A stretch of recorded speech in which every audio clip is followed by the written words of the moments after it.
Assalamualaikum warahmatullahi wabarakatuh. Berjumpa lagi dengan channelnya Baga Jali.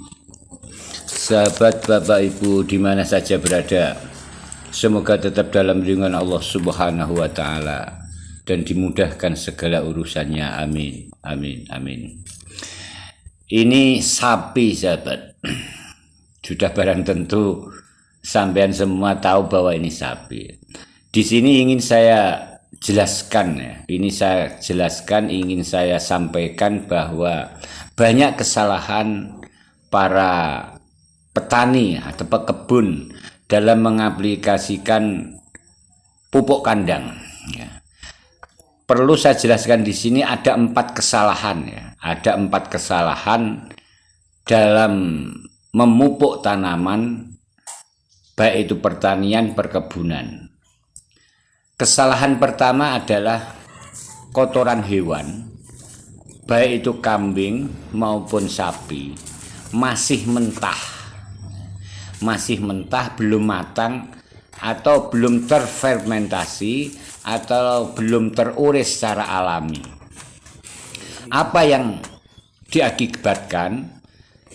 Akibat yang pertama adalah panas ya. Ini pupuk kandang yang jumlahnya banyak sekali karena sapinya ada 6. Jadi yang pertama adalah pupuk yang belum, kotoran hewan yang belum matang, yaitu kalau dipupukkan ke tanah, ke tanaman langsung adalah timbul panas ya, panas. Tanahnya bisa panas.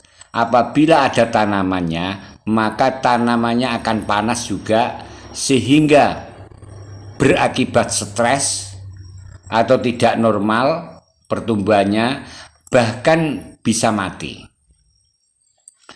Kemudian solusinya bagaimana? Apabila pupuk atau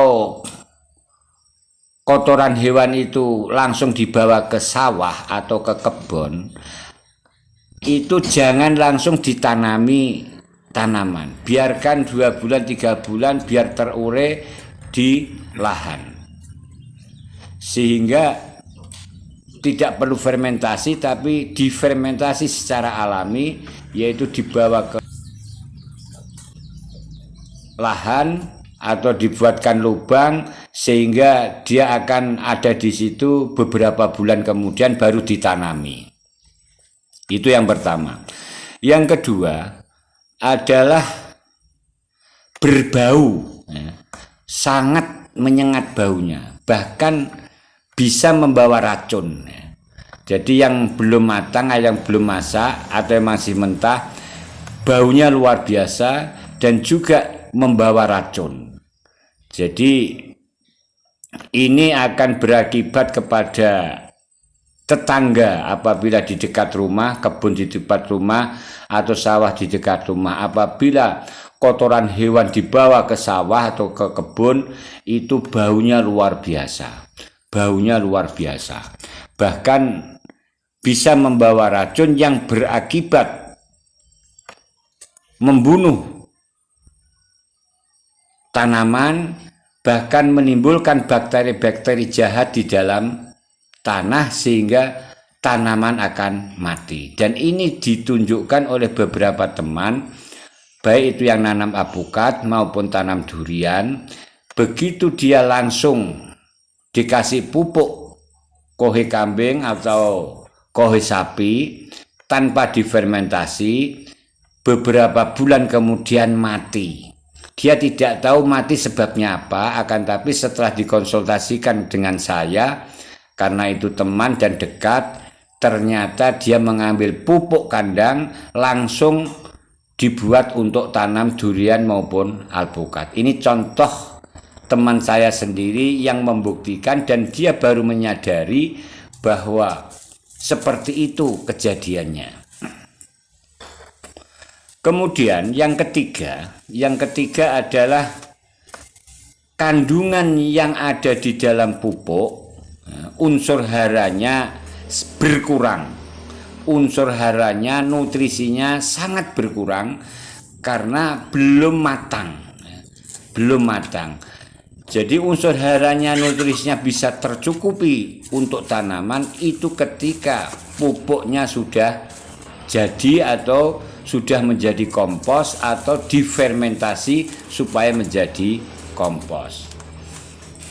Kemudian yang paling terakhir adalah ini yang sering memusingkan adalah tanaman yang dikasih pupuk belum jadi adalah biji gulma atau rerumputan akan tumbuh dengan suburnya di lingkungan atau di sekitar tanaman itu. Apabila dibawa ke sawah, maka rerumputan akan muncul sebanyak-banyaknya karena dari limbah kotoran, terutama kotoran sapi, ya, terutama kotoran sapi itu akan menimbulkan banyak rerumpuan di dalam sawah atau di dalam tanaman itu sendiri. Sehingga dengan difermentasi, makanya solusinya difermentasi supaya biji-biji rerumputan yang ada di dalam kotoran hewan tadi akan mati, akan tidak tumbuh lagi apabila dibuat memupuk tanaman, baik itu alpukat, durian, mangga, maupun dibawa ke sawah untuk pertanian. Itu 4 hal yang harus dihindari oleh sahabat untuk memupuk tanaman-tanaman yang belum jadi atau belum matang, sehingga berisiko sangat tinggi bagi tanaman kita dan bahkan bisa menjadi tanaman kita mati. Jadi solusinya adalah apabila sahabat mempunyai pupuk yang belum jadi, maka dibawa ke sawah atau ke kebun atau ditaruh di lubang yang akan kita tanami jauh sebelumnya kita menanam. 3 bulan, 4 bulan sebelum kita nanam dimasukkan ke situ dulu apabila tidak mau memfermentasi atau tidak menemukan pupuk kandang yang sudah terurai secara alami. Oleh karena itu, mari sahabat berlatih untuk berkebun karena harga pupuk kimia sangat mahal. Demikian yang bisa saya sampaikan, semoga bermanfaat.